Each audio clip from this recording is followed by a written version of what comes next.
নতুন চাকরি পেলাম, নতুন আজকে ডিউটি আসলাম। আল্লাহ, এই খবরটা আব্বাকে ফোন দিয়ে কই।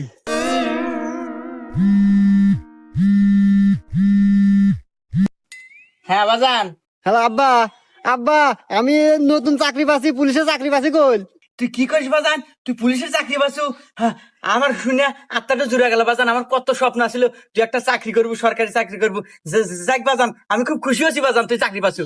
আব্বা, ওই আমাদের বাড়ির পাশে যে টয়লেট মোড় আছে না, রাস্তা, এই রাস্তায় আজকে আমি ডিউটি করতেছি, তুমি আসো দেখা হয়ে যাও।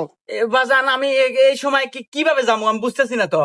আরে আব্বা, আমার মোটর সাইকেল আছে না, ওই মোটর সাইকেল বাইরে বাইরে টান দিয়ে আইসো, এই যে টয়লেট মোড়ের রাস্তা, এই রাস্তায় এসে দেখা করি, কথা কই তোমাদের। আচ্ছা আচ্ছা বাবা, ঠিক আছে, আমি এখনই আসতেছি বাজান। আয় আমার বুকে আয়।